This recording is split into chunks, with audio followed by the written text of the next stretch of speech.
Hey guys, how's it Hello. going? Great. How's it going, Jonathan? It's going great. Nice to see Yeah, you all. very nice to see you. Traveling from Toronto to Calgary, you are a Yeah. traveling guy, and that's not much that's been happening as of late. Yeah. Well, right before all of this, I was in Dubai. My wife and family and I went to Dubai for 3 weeks. I had some work over there for TrendHunter, and then my sister-in-law lives over there. So we did 3 weeks there. And then right as this was all starting, we got back and have obviously been in lockdown since then, but we got off our big trip right before everything. Ugh, lucky guy, lucky Welcome to guy. everybody that's here. Yeah, We're looks like we starting got to a see pretty people come in. pretty decent crowd now. So we get started. So hey everyone, it's Cal Sohota here, VP of Possibilities with the HeroX team. Um, Listen, the intention for our webinar today is pretty simple and straightforward. Today, we're going to be offering you guys some insights to leverage this current environment and really support your organizations, not to just survive, but to thrive. And we're super excited to share a little bit more of what that actually means as we move and work our way through this webinar today. And also make sure that you guys stay tuned because TrendHunter is generously going to be sharing and gifting you guys a report. So stay tuned and we'll talk a little bit more about what that looks like closer to the end. So today we're pleased and excited to be speaking with two thought leaders who support organizations in shifting and pivoting during these times of uncertainty by really empowering organizations to move forward through innovation. Jonathan, Christian, great to have you guys both here today. Hey, Great to thanks be for here. having me. So before we get kicked off, listen to our audience. If any questions do come up during the webinar, please feel free to post them in the Q&A chat box. We'll try to address them real time as we're actually working through the webinar. I find that it works the best and it feels the most engaging. And then for those questions we don't get to, time permitting, we will try to squeeze a bit of time near the end there to make sure they get addressed. So Jonathan, I'm going to start with a quote from you. So Jonathan sent over an email just a few days ago, and one of the things he sent over I've just found really, really empowering. So we're already facing a period of accelerated change. And now that we've gone through a boot camp in adaptability, the status quo is weak and people's openness to change is at an all-time high, which is your opportunity. And I absolutely love that. And it describes, I think, the current environment absolutely super eloquently. So Yeah. I mean, from every level, right? If we think about personally our openness to change our habits, yeah, right? I said to somebody the other day, I just got off. I'm out here in Calgary. I flew out, and if they wouldn't have let me, if I tried to put a mask on and walk onto a plane 6 months ago, right? Our openness to change our habits, definitely correlates over to the business side of things. And when the whole idea is that when things are changing, it is natural for us to start to clam up and to protect what we've done in the past, because that's yeah, what worked and that's what we're looking for in a turbulent time, whether we're talking about the stocks that we own or the products that we service to our clients or whatever it is. That's our tendency, is to retreat into that sort of farmer mentality. And we talk a lot about that at TrendHunter. This dates back to our CEO's earlier books about, we're hardwired to think of ourselves as farmers, to just repeat and optimize yeah, what led to last year's harvest. But if you can look at it more as an opportunity where more is changing and more appetite for change is there, whether it's forced or not, then you can seize this time. If you're talking about an idea maybe that you had a long time ago, maybe now's the time to bring it back up. Whether it's an inkling you had about a new service or offering, or an insight you had towards your consumers, maybe now's the time where the timing is right for these things. And so the idea is that, with more change comes more openness to change. And I find that at least a freeing idea. While most people might think about it as, well, when change is happening, I'm trying to lean on the things that I know are not going to change. yeah. I think it's an opportunity to look at it a different way. That's a really great point. And another way of, I guess, phrasing that would be threats. when you're looking at some of the threats that are there. And I know, you have this great term called project funeral. So tell me a little bit more about, what that is. Yeah, so maybe I'll share some visuals here, Sure. and maybe that can help me explain a little bit more about how I think about this. So let me just get over here and share my screen. Should we do like the Jeopardy talk? Yeah, exactly. Here we go. All right. So first off, I wanted to start by talking about this book called The 50th Law, and curveball for anybody who didn't expect a 50 Cent reference on this webinar, but you're getting one. So this book is actually very interesting, I think, for this time, because it's a spin-off of the 48 Laws of Power, but it talks about fear and really boils down what is the function of fear in us, innately as humans. And it talks about how, fear is meant to help us, know to escape from an attacking bear or something that is like imminently threatening us. But I love this quote here. Over time, something strange began to happen, and the actual terrors that we faced began to lessen in intensity as we gained increasing control over our environment. But instead of our fears lessening, they began to multiply in number. Now, 100% get that we feel like right now there is less in our control maybe than normal. But that's why I think this kind of concept is interesting to pull back and think about, is we actually have more control over our destiny and our lives and our businesses than we've ever had in history. Though things are changing, if we think about fear in a more primal way and dash to the side in the book, it talks about simple things like, why am I afraid to stick up my hand in a meeting or in a classroom and give the wrong answer? That's not what fear is for. Right? Fear is not for, you missing your target for the month. Fear is so that you can stay alive. And right now, I think a lot of people are maybe fearing losing their job. Maybe they're fearing losing their house if they lose their job. There's, in the US, healthcare, these kinds of things. But I think if you boil it down, it gets to a fear of losing our purpose. Yeah. Right. And I'm going to talk about purpose a little bit later. There's a great book by Richard Leader called The Power of Purpose. But I think this is really important to think about, because we have sort of, in my opinion, we have both rising tide and diminishing tide of purpose. You have people that have maybe lost their job or are switching careers and they're trying to find their purpose. So maybe their purpose has started to go down a little bit. But on the other side, you have this growth in purpose where all these companies are really digging deep to think about what they mean to the community, what they mean to their customers, and so on. Yeah. And so what I think about during quarantine is, when you think about fear, when you think about failure, is really taking it to a personal level and thinking, what have I failed at since quarantine? So for a second, so not to avoid the risk of just taking this over on the slide, if we talk about for a second some things that we've failed at during quarantine, I think that's a productive thing, because for me, for instance, I don't think that I took the permanency of this seriously enough in the first month or two. I think for many of us, we didn't take it seriously, right?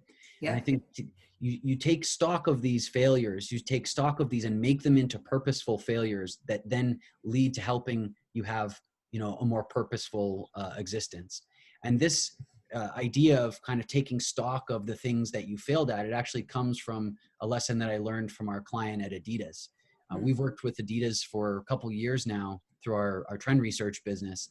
And they told, I once interviewed one of them, his name is Mick Lucier, and he talked to me about a scenario that they go through very often, where let's say the three of us are a design team in the footwear division. We may work on a shoe for 18 months and we may hit all the marks. And for another reason not connected to us or our performance, that shoe doesn't go to market, right? Now, how do you feel about that? You feel like you failed. You feel dejected, upset. And this is what this gentleman told me. This is Mick Lucier. And he said, it's very easy to fall in love with our work, right? And this is what we want. We want people that are high on passion, that love what they're doing, but the downside is that they'll crash hard on failure, right? It's like anything in life, right? The more you love, the more you suffer. And so it's really important, I think, to take stock of the fact that people are nervous right now. They're nervous to fail, and we need to think differently about how we're nurturing this. Everyone says, this is a quote from Jeremy last year, our CEO at Future Festival, and he says, everyone says they want failure, but what they mean is they want the other guy's project to fail. Like, sure, we want failure, just not me, right? Yeah. And so we need to, I think one of the lessons that I've learned through, I've done now hundreds of interviews with leaders in innovation to try to understand what are the tactics that are at play beyond the big innovation statements. What is actually happening? And so I think psychological safety is a very important thing for us to think about developing methods around, both for ourselves and for our teams right now, so that we can normalize failure and we can humanize failure. And the way they do that at Adidas is through an amazing ritual called Project Funerals. This is no Schwarzenegger not included, but this is a ritual that they do where they'll get together, they order pizza, they get some coffee or beers, and they get around in a table and they talk about what didn't work over the last quarter, right? So what is it that went wrong? What went right? You know, what did we miss here? Are there common themes that are coming up around the table? And you kind of use that as this cathartic exercise to highlight those things, but then to push past them. So, hey, Cal, you're upset that shoe idea didn't get onto shelves and you told your family about it and you're upset. Now's the time to get that out.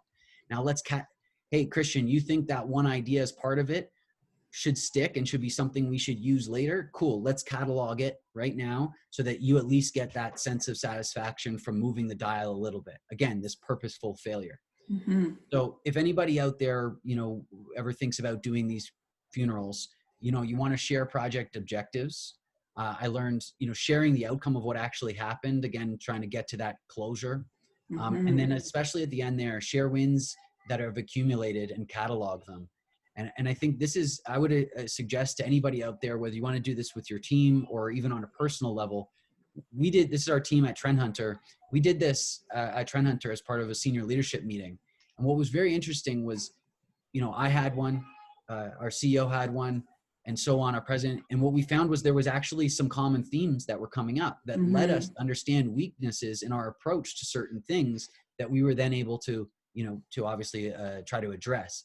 So I think that if I could just make one suggestion to everyone, think about, you know, what is the biggest failure or the biggest set of failures that you've gone through during this time, and own up to that and gain closure on that, and use this kind of project funeral idea with your teams, because it can be very cathartic and allow you to move on. Because the threat is that I go to the next sneaker project and I take that same idea and just try to ram it through. And Totally. again, that's not really the spirit of what we're trying to do. No, and you know what, all of that is really, really great points. And to our audience, it's, you know, when we chat with the TrendHunter team, there's a tremendous amount of alignment with us. And I know what Christian's itching to say, and I'm just going to do this.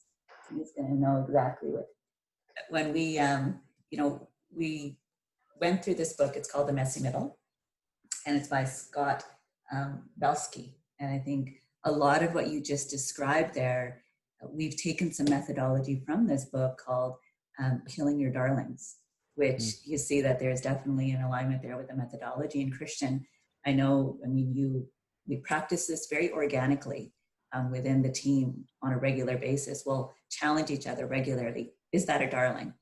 And it's really, it's with the same type of mindset and methodology. And Christian, what are your thoughts on that? Yeah, thanks. And Jonathan, that was great insights there. I love that 50th law. That's great. And I do have the 48 laws of power, which, by the way, is a good parenting tool. So for those that, I really like law number 1, never outshine the master, which I've taught my kids. Wait a second. Isn't one of the laws like when you destroy completely? Yeah. Well, is that like, I could see that coming into like, I've seen a lot of memes lately about crushing your children at video games and stuff like that. There you go. Oh yeah, I've done it. I've done it. You have to go to dinner at Christian's house. Yeah. Yeah. Yeah. So it's a great law. And it reminds me of the fact that, you know, there's actually a great quote I heard from Joe Polish, but it's widely known, which is, you know, amateurs wait for inspiration and professionals do it anyway. Mm. And I think that we live in a kind of a society where we're so obsessed with our internal state, our moods, our, you know, our thoughts as a gating step to action, right? Like, well, I'm just not feeling it right now, or oh, I need to process, right? And if you reverse engineer successful innovators, there's a really crazy common theme that I see in all of them, which is that they had to. There were steps where they had to. They had no choice. Maybe it was because they were in a circumstance where it just had to happen. Like a great example of that is Winston Churchill during World War II. I mean, you know, Hitler was there. So what are you going to do? You're just going to ignore it? But a lot of innovators, you know, if you read about a lot of innovators, a lot of them they're kind of weird people. They're kind of flawed in a lot of different ways. And a lot of it relates around an obsession or two or three, which is just another forcing function of they had to, right? And the great thing that I've learned about that is you can generate that. You don't have to be, you know, OCD or whatever to be an innovator. You can generate that, and the way to do it is to just focus on the view. Do it anyway. You know, just I'm going to do it anyway. And I recommend that everybody out there think about how they can use do it anyway once a day, even in the littlest things, to move in the direction that they want to go. You know, one of the things that I do when I coach people is, you know, we all have like a past self, right? We have a future self, and we have our now self, right? And our past self, you know, that's where all our issues come from, right? And we have a pretty deep three-dimensional relationship about our past self. When we talk to our friends, that's what we're talking about, and they're talking about that. Our future self is who we aspire to be, what we want, how much money we want, our career, and our present self is overwhelmed by our thoughts and feelings. So the do it anyway is the gate of like, what moves me towards my future self? And what I would say is, if you try that, you're going to be surprised a lot and realize that your opinion of yourself from the past and your current feelings aren't anywhere near as a necessary precondition to doing amazing things. If you practice do it anyway, amazing things can happen, and people will look at you like you've got this weird superpower. Yeah. Yeah. You know, it's just to build on what you just shared there, just flipping it the other way. My background is 25 years of traditional business, and it's really easy to see. And I know each of you in our conversations with organizations see this all the time, is you get caught up in what's wrong or what's been lost in today's environment. I would say that that's sadly abundant. So you get caught up in that. So instead of focusing on that, if I was to talk to my younger self with way less gray hair, so, but if I was to go back to my younger self, I would say to focus on the opportunity when things don't work out. So where things aren't going well, where things are going sideways, and when we are struggling, don't look to fix what's potentially broken. Stand back and look to see what new opportunities may really present themselves. And one might argue that that's really, you know, what innovation really is. Yeah, you know, at the beginning of all of this this pandemic, I got an email from one of our longest standing clients at Universal Parks, and he's a beacon of wisdom. And you know, at TrendHunter, we have a fairly young company, and he said to us, you know, and so this is Universal Parks, so you can imagine the upside down world that they're trying to function in right now. And he said, I went through the recession, I went through SARS, those that adapt will win. And there was a calmness to his email that really struck me, especially as I'm, you know, surrounded by people that, you know, seeing all this kind of stuff for the first time. And of course we're all seeing this this for the first time, but in terms of just a turbulent time in our careers, in our lives, both personally and professionally. And it just struck me that, you know, for those of you that are tuned in right now, that have gone, that can lean on those things that you've gone through and prospered through before, that is your advantage right now, right? And the only thing, and this, you know, at the beginning of all this is the thing that I tell my team when they're looking to connect with new customers or our current clients or anything. I said, you know, right now is one of the few times in our lives where everyone seems to be having a similar human experience, that you can call up anybody from anywhere almost and talk about this if you need to, right? And so I think that there's, you know, there's a challenge for younger people professionally to imagine themselves on the other side of this, because they have not done that yet. And I challenge everybody that might be in a rut right now to say, what does the end of your story look like? How do you tell the next 3, 4, 6 months of this story in 5 years from now? Because our client there, the reason he can speak with that calmness is because he's told that story now, right? And so all of our stories for the first couple months here will be very similar for most of us. It's, hey, I was sent home one day, didn't know when we were going to come back. My role probably changed a bit. Maybe our company totally changed. There was way more uncertainty. And you know what? I struggled. Like, hands up if you struggled a little bit. Cal's the only one so far that's like, yeah, I've been working at home my whole time. This is cool. But I say that to say, you know, that's where then the story is at right now. And how do we tell the rest of it is the question. And that's, I think, an opportunity for us to think in a more hopeful lens about then, okay, if this is the sort of the main conflict moment that begins our ascent, right? Then how do we tell the rest of it? In 5 years, can we say, and then the next 6 months, I picked it up, that new role or that new service, and we killed it. And we came out of the pandemic stronger on this, and this than we ever would have been before. And that's something even I feel at TrendHunter, this has happened in certain respects. There's things that we've been forced to slow down and refine and focus on, that if the speed of future festivals, which you guys, HeroX is a big partner of, if those had kept humming, then we probably wouldn't have had the human resources and focus to put on those things. And so everything happens for a reason. And hopefully on the other end of this, you know, we can find those things that we can hang our hat on. And again, back to my slide earlier, you know, what did I fail at in a purposeful way? And then how did I adjust on the back end of this story? I'm going to let you comment in a second, Christian, but, you know, the one thing that I'm curious your thoughts on, which might be a little bit maybe different spin of what you just shared, is when you come with past experiences, you come with that way of thinking, that way of being. But with the youth and those that are just now coming in to the place of work, and I have 3 nieces and nephews who graduated, you know, high school this year, not in the way they would have hoped, but anyways, it happened. But now when they're looking to enter into the workforce, they don't have the cursive knowledge. So I would be excited to see, you know, what they create for themselves in an environment like this, and what opportunities that they're going to come away with that have not yet even been envisioned before.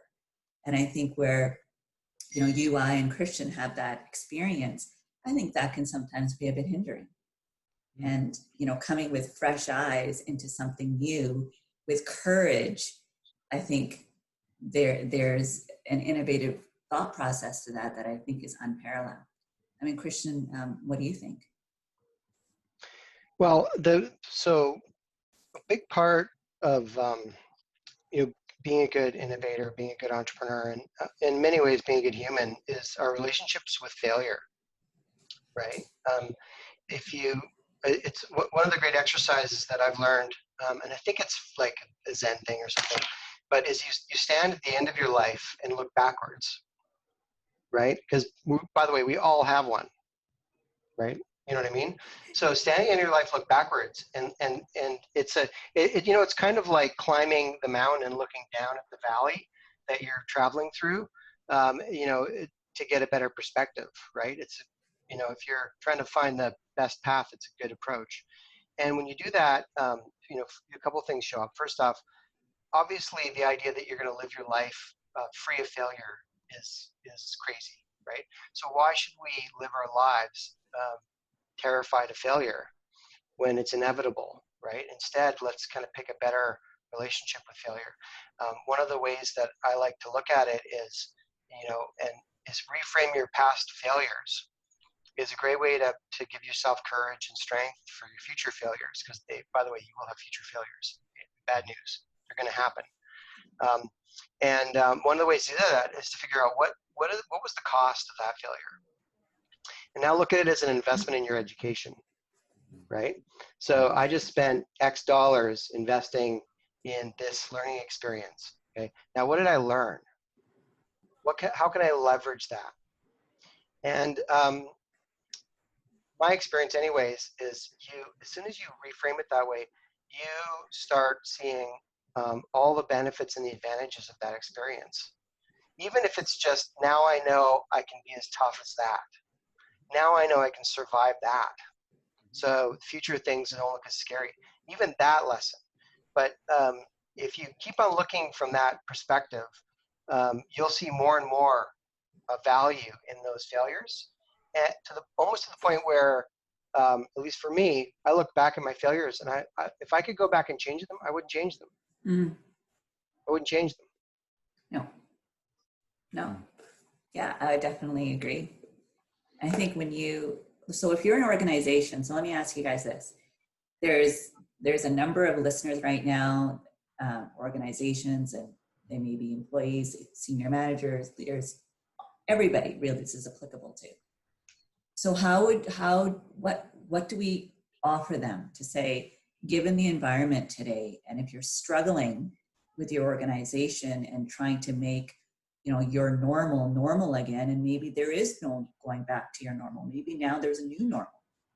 How do you make all of that work, and how do you survive?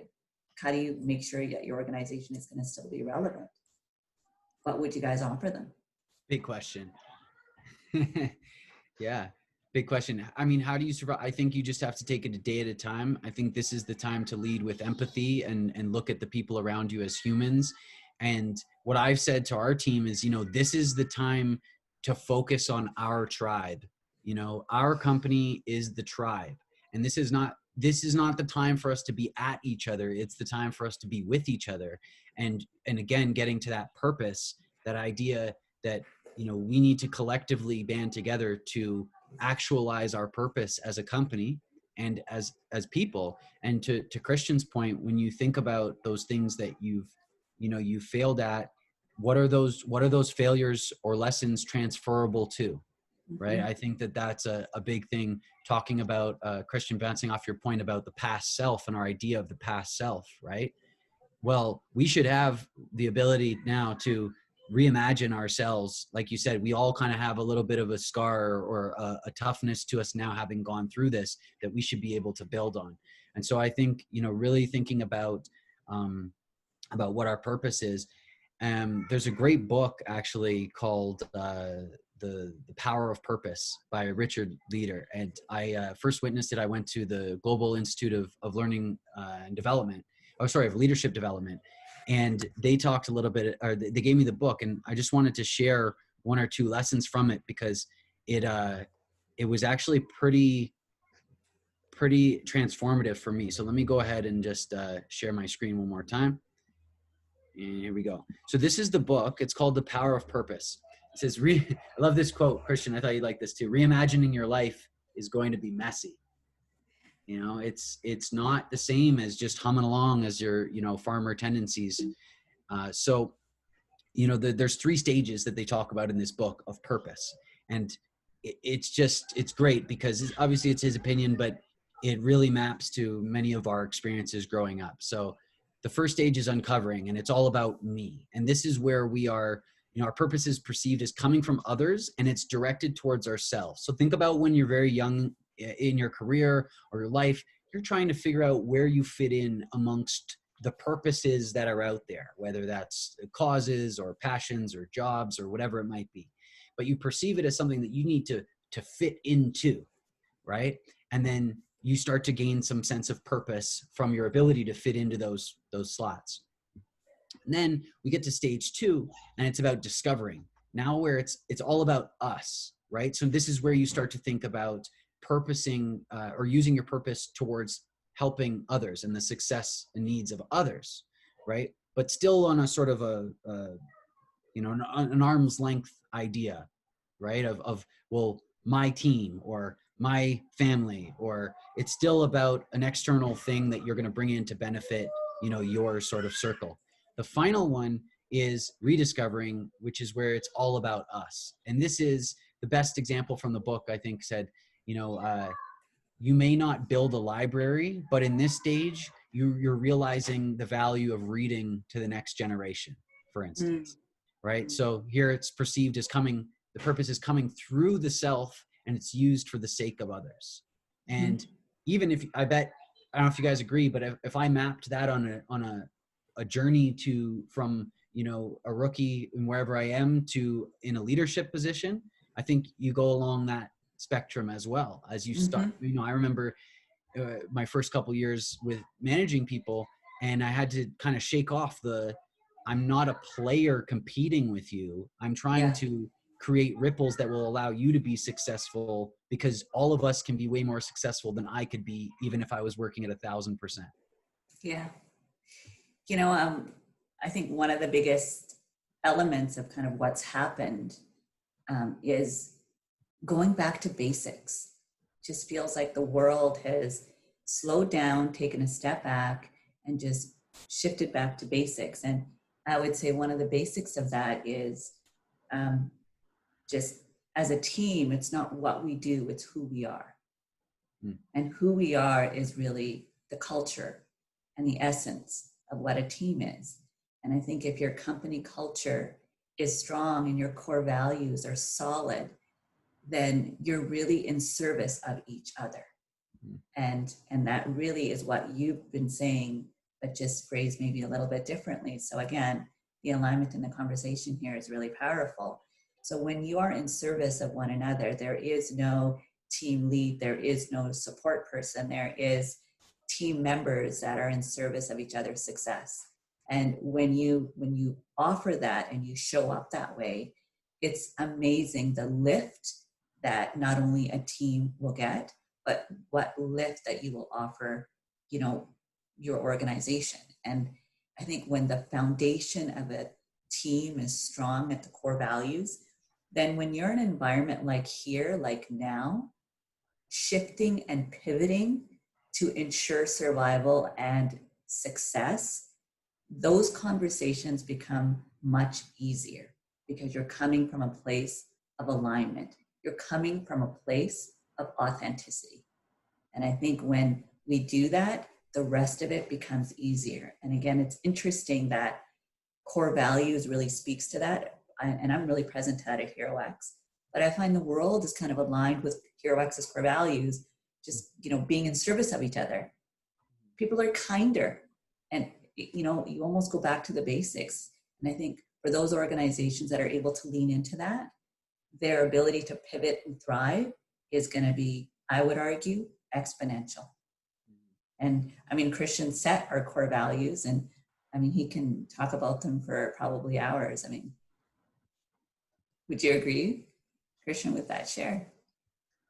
Yeah, I think so core values is a hack for creating a powerful present self. Remember, I talked about past self, future self, present self. Well, when you walk into an environment, because we're social beings, so we socialize very quickly in different environments. And for those of you that have worked at different companies or have gone to school or are like martial arts club or whatever, just feel what happens to you when you go into those environments, right? When you go in those social circles, for those that are, away from their family and visit their family, let's say for Thanksgiving or Christmas, like feel what happens when you're with your family versus not. We are hugely, we're pre-wired to adapt to those social circumstances. So core values is just a way for management and leadership to have an intentional say in how we're going to wire that so that when people show up, they're showing up powerfully. They're aligned. They're able to collaborate well. There's a common set of habits and perspectives that are rewarded and celebrated. And it's extremely powerful. And so powerful, in fact, that if you don't get core values right, I don't think you can really build anything on top of that that's going to be lasting and successful. And yet, so few companies talk about that part of themselves in a really direct way. And I think this has been a gut check for a lot of companies and their core values as well. Well said. Yeah. Yeah. Absolutely. My spin on that is I think about, what are core values? Core values are kind of guardrails for how we want to behave, right? And I listened to a podcast once that interviewed a founder of a company who did the first 500 interviews for his company. The first 500 hires, he interviewed them all. And that sounds insane. And they said, well, why would you do that? And he said, well, I'm one drop and I can affect so many people around me. But then it's the next people that will affect the rounds around them and around them and around them. So I need to make sure that I'm bringing in the right people to keep that consistent, so that and I talk about this with our team at Trendhunter, that whether you are C-level, whether you are brand new, we all actually have a leadership responsibility insofar as actualizing on the brand values and behaving the way that we hope for others to behave. And when you do that consistently enough, and you can head off the instances where it's veering in a different direction and recenter, then it actually becomes, I talk about in my keynotes around an imagined order. Right? So if I walk into a workplace and it is toxic, and you think of like our favorite TV shows, like how they cut each other up in West Wing or in any of these other places where it's just quippy and they're just right. If I walk in and everybody's just cutting each other constantly, then that's the imagined order, and I'm going to behave like that too. Right? Why do we stop? Goes back to my content for my keynote, but why do we stop at a red light? It's not because there's a natural order that says we have to stop at a red light. Why do we not swear at each other at work? There's no natural order that says that. It's because we've built these imagined orders. And actually, I learned this whole idea from ¡Sapiens. You guys read *Sapiens*?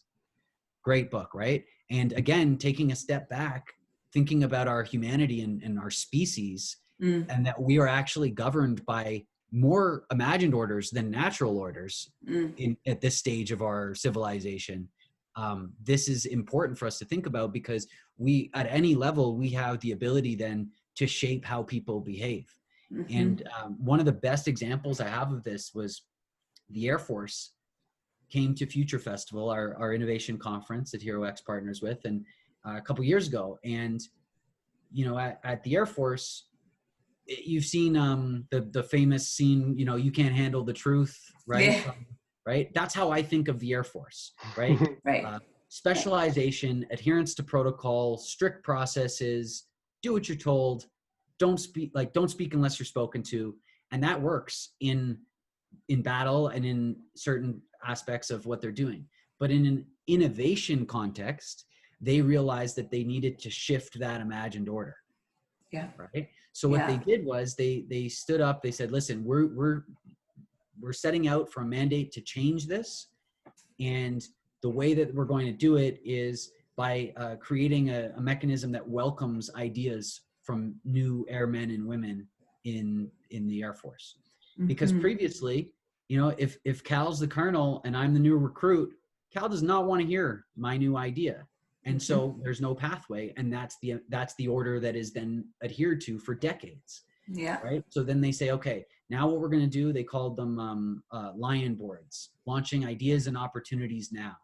And they said, we're going to create this mechanism that now Jonathan has a formal pathway to submit an idea, and then it has to fit these criteria, but then I get to present it, and hopefully I get the green light for a pilot project, and then we can go forward with these ideas.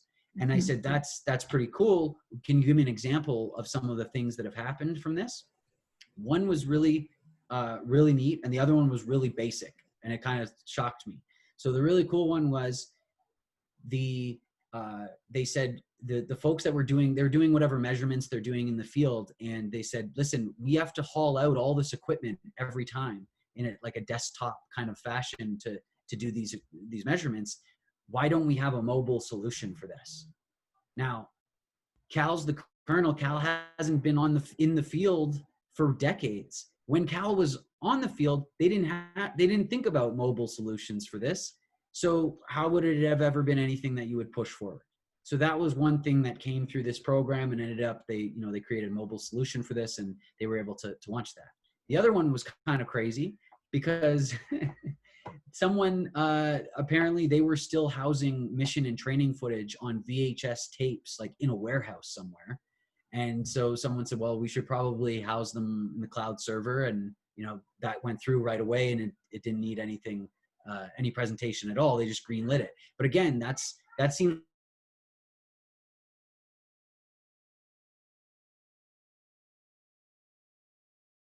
the lesson there is that if the Air Force can change their imagined orders, then we can change our imagined orders. And back to the first thing that we talked about, when better to do it than now, right? Now's a perfect time to hit reset. If you have that ability, if you're in a smaller organization, or if you can focus on your team, what can you do to kind of hit that reset and bring in those new imagined orders? Yeah, and I think we've worked with a lot of really powerful teams, I think, over the number of years. And I think the one that really comes to mind is Lululemon. And when we're talking about, creating newly and just allowing that space to be able to bring your ideas, I think they've done a fantastic job, and we've had the pleasure of collaborating with them on a project, and hopefully some more coming down. And I know, Christian, you've had some really great conversations with the Whitespace leadership team that really ties into what Jonathan was sharing, and actually takes it to the next level and offers that they actually measure the innovation readiness. So having your innovation readiness as an organization is critical. And there's a lot of elements that really fit into that. So, and I know you had a really great conversation. Was it with Jordan that we had a really great podcast? Mm-hmm. Absolutely. Yep. Yeah. So, so that was a really good conversation as well. So just going into now, we're going to come back for some final thoughts. But before we go there, you'll notice that I went a little bit backwards, and I did so purposely, because when you're joining a webinar and you're talking to people on a podcast, you want to make sure you kind of get to the fun stuff right away. So now I want to go a little bit backwards, and just Jonathan, I just want to invite you to just share a little bit about all the stuff you've shared about what's TrendHunter all about. Just maybe take a minute and share a little bit about what TrendHunter does and how they really support organizations and all that we've talked about in this conversation. And to our audience, Jonathan is the Chief Growth Officer at TrendHunter. So why don't you share a little bit about TrendHunter? Sure. Yeah, so TrendHunter, I've been at TrendHunter for 8 years, and we are the world's largest trend spotting platform. Our mission is to help you create and predict the future, find better ideas faster. The idea is that right now there is more opportunity than ever. There's more ideas flowing around. No one today ever walks around going, I don't have any ideas.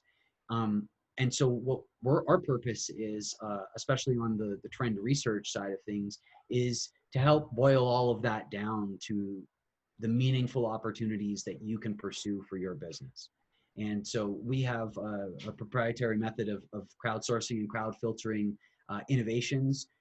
We use AI on the back end, as well as human researchers, to bring together the patterns that are forming on our platform and build them into larger consumer insights, which then map to even larger mega trends, which are 18 evergreen macro forces that will stay consistent over the next several years. And all of our trends, in one way or another, map up to those.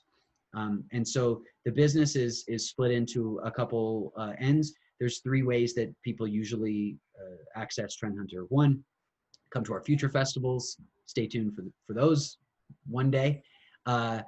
And another is our research service. So we offer an ongoing trend research service where you have a dedicated advisor that does custom reporting for you to help you with different projects. And then we also do keynotes, workshops, and innovation training. So off the top, when I talked about being in Dubai, that's what we were doing over there. We were actually working with our friends from the Dubai Future Academy to help build a team of futurists across various sectors there. And so that's what TrendHunter is all about. And what I'd say about TrendHunter, I think, is that, yes, there is the big tech research platform and methodology and all of that. But what I found in my 8 years at TrendHunter is there is a can-do spirit. There is a fearlessness. Have you guys ever heard of experience asymmetry, where you're a bit, you're a bit apprehensive because maybe you haven't done the job of the person that you're talking to? Somehow, we don't really have that going on. And there's an immense confidence that we can break rules and bring new opportunities to people. And so, yeah, it's a great place to work. And if anybody would like some more information, I'm happy to give you more direct stuff based on your situation afterwards, if you like. Good stuff. Thanks, Jonathan. So, there have been questions coming in. I've just been answering them live, but there is one I'm going to save for a little bit, which I think is just a perfect way to probably close our call out. But before I go there, Christian, you want to share a little bit about HeroX? So Christian is our CEO and co-founder at HeroX. And you want to offer a quick overview of what we're all about? Oh, we've lost your audio. I'm back. So the quick version is that we help connect innovators with the problems that they're meant to solve. Often in the bucket of crowdsourcing. So companies can post challenges online about innovations that they are seeking, opportunities that they want to capitalize on, problems that they think are solvable, and use our platform to access talent that doesn't work for them. No matter who you are, most of the smartest people work for somebody else. That's true for Apple and NASA. We're all 2 clicks away on the internet, so it seems kind of almost ludicrously obvious that companies should use the internet to leverage talent. And it's a huge opportunity for people to find their hero's journey, find the problems they were meant to solve, and collaborate with organizations. So we're really just providing access to a world of innovation for the benefit of both the organizations and the innovators themselves. Yeah, really well said. So thanks for that, Christian. And the only other thing that I'll add to that is, at times innovation can be used oftentimes as a punchline without even knowing it. So innovation is probably one of the most, I would almost argue, one of the misused words in today's environment. But the one thing that I will offer is that what we're really present to at HeroX is making it easy. So, you approach the team, we have a really simple but very powerful process that we take you through, and it starts with education. It starts with education, goes into discovery, and then we go from there. So our approach is very much being, again, it's who we are in service of one another, but also as citizens of the world, being in service of, the greater world. And in so many different ways, which is probably a completely separate conversation, just, leveling the playing field through the whole idea of crowdsourcing, allowing anybody worldwide to be able to compete and solve your problems. And right now, with the HeroX community, we have over 175 countries represented on our platform. That's huge. So in a time where you don't know if you're going to be working and you're surfing the internet and binge watching Netflix, go on to HeroX and go on to TrendHunter and see, is there something that you can compete in and really just be that tinkerer and lean into things that you're actually passionate about. So, gentlemen, I'm going to come back to you guys for a final thought, but before I go there, there's one question, most of which I answered live, but it's an anonymous attendee, and the question is, I agree, now is a great opportunity to innovate. Are there any frameworks or suggestions on how to, number one, brainstorm, number two, readiness, and number three, evaluation. So I thought that was just a really, really great question. And I think it lends to kind of one of the questions I posed to you guys is like, everyone's listening going, great, but then what do I do next? And, you know, I think on our end, and I'll chat a little bit about this now. And, you know, maybe I'll go through and do a bit of a screen share. So if you guys will bear with me. So one of the tools that, interestingly enough, that we were thinking of putting together is something that actually measures your innovation readiness. And, you know, we find that when you're thinking about innovating and you're thinking about shifting and pivoting and everything else, what needs to exist? And organizations might think, oh, I'm going to put a chief innovation officer in place, and then I'm going to be good to go. But if you don't have other key elements in place, then innovation won't survive. It'll fail, almost inevitably, always. But there's very basic things that you need to really ensure that are in place. And we've talked around so many of them here today. You know, there's culture, there's, you know, innovation in general, there's financial integrity, there's many things. And so what we've done is, and hey, listen, we walk the walk and talk the talk. So we reached out to, excuse me, a handful of subject matter experts. And we said to them, this is what we're doing. And we started putting it together, and we crowdsourced, you know, what their idea of innovation readiness and a Thrive quotient is. So in today's environment, you don't want to just survive, you want to thrive. So what would that measure look like? What would that assessment be? So we started putting it together, and we reached out to subject matter experts, and, you know, shout out to Jamie Neely, who is Trendhunter's Chief Culture Officer. She was one of the individuals that we actually reached out to. And we've now developed this Thrive quotient. And this was already in the works before, you know, this pandemic has hit.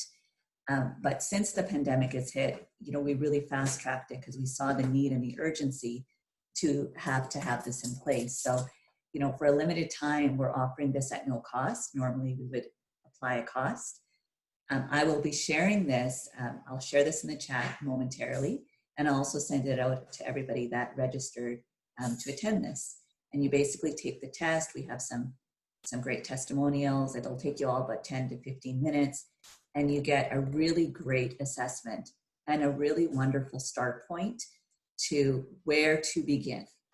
So we're really excited to be able to share that with you. And again, anybody that's registered to this,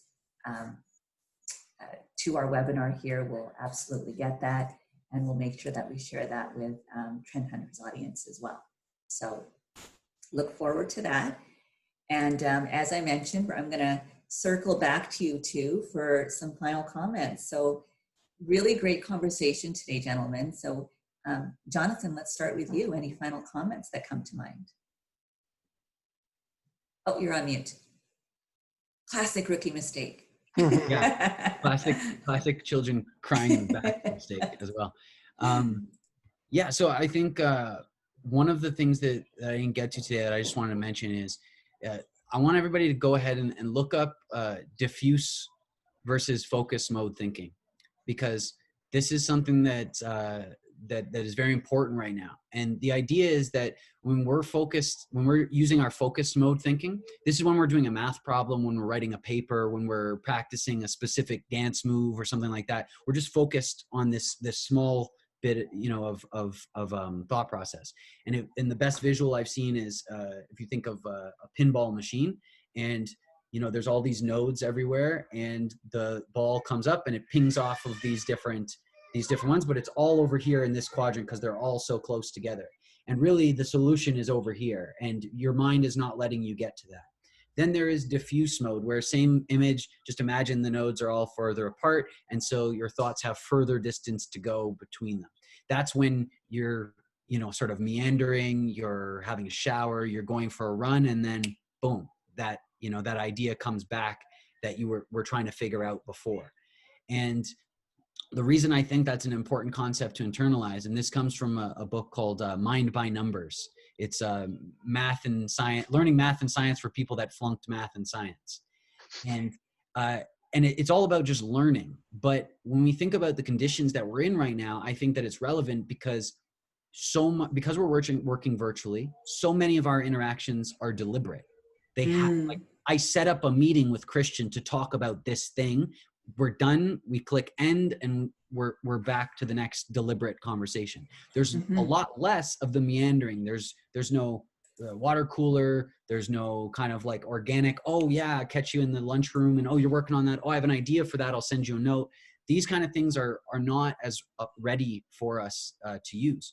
And we need both focused mode and diffuse mode thinking. So I would just suggest it for everyone to go ahead and take a second and research that and think about how you can inject more opportunities for diffuse mode thinking. Because if we just hunch over our computers all day and just focus, we need the pullback. We need that space. And so that'd be my final thought. Aside from that, I would just say, I've gained tremendous energy and insight from connecting with people in different businesses. So don't get caught in the vortex and bubble of your own staff. Of course, you want to be connecting with them, but go outside and talk to well, maybe don't go outside, but you know what I mean? Go talk to other people. And yeah, finally, as a sort of final note from me, please, I'll just share my screen one more time here. And please go ahead and find me on LinkedIn. I'd love to connect with any of you on LinkedIn and see what we can do together. And then to Cal's earlier promise, we do have a new report. It's called COVID-19 Impact: What Will Change Post-Pandemic? And unlike many of our reports that are more focused on trends in the consumer space, this is actually more of a professional report where we've done, our president, Shelby Walsh, did 18 interviews with leaders from Kimberly-Clark to Walmart to Rogers up here in Canada to really understand what their take is on what's happening and what will happen in the future. So if you want to my earlier suggestion of talking to other people, that gives you an opportunity to hear from them and some of the things that they're thinking about. So that's the link. We can also send it out, maybe Cal, in the follow-up for sure. As well. But if you'd like to drop it in the chat. Drop it in the chat. I'll drop it in the chat now as well. And people are really engaged. Report for everyone who'd like it. They're loving it, and share it with me, and I'll make sure that it goes out to everybody who registered for the webinar. So Mr. Cotichini, over to you. Final thoughts. What do you got for us? Well, like I said, a lot of kind of just back to the beginning, the 50th law. A lot of innovation starts with the willingness to be different. And one of the ways to do that in a kind of a synthetic way is to do what I call the opposite game, because innovation also requires you to be different than yourself.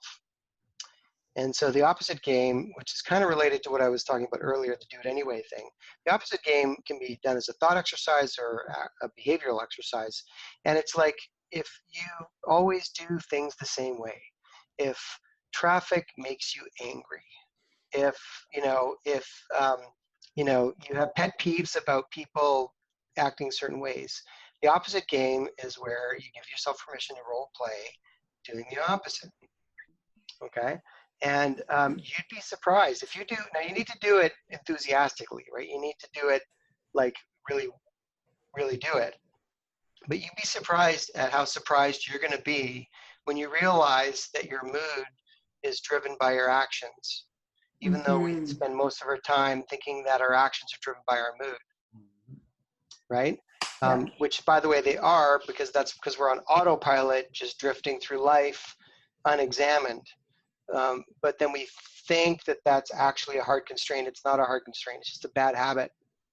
So, my challenge to everybody is either play the opposite game or the do it anyway exercise once a day, even if it's the smallest, littlest, tiniest thing, and just take a couple minutes before you do it to connect with how you're feeling and what's going on, and then a couple of minutes afterwards, you'll be surprised at how much say you have in how things go in places where you don't think you have any say.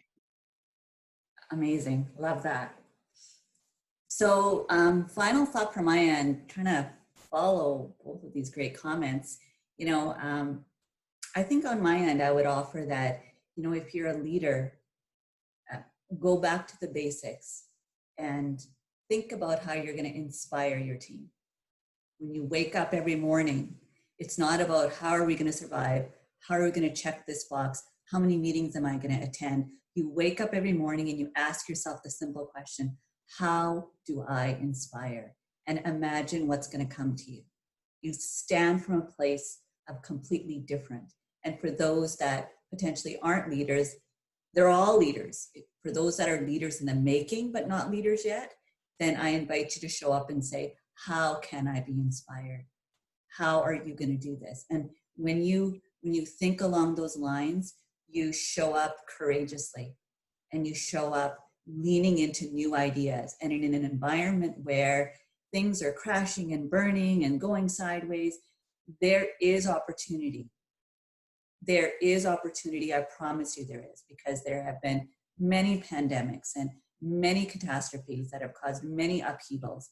And if you were at that time, and even if you think back, my background is finance. If I threw money in during Black Monday, where would I be today? Look for the opportunity, invest in your team, but don't do it in the traditional sense. Go back to basics. So that's what I would invite you to do and encourage you to do. And with that, just talking about these two amazing tools that we've shared with you today.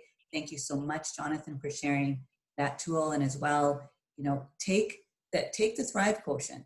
It's a fantastic place to start. How healthy is your team to actually be able to survive this time? And you'd be surprised at the things that are going to show up for you. They're not quite what you expect. And that's what makes this assessment so interesting and so powerful. So, gentlemen, that's it. So listen, I really appreciate both of you taking time out of your immensely busy schedules.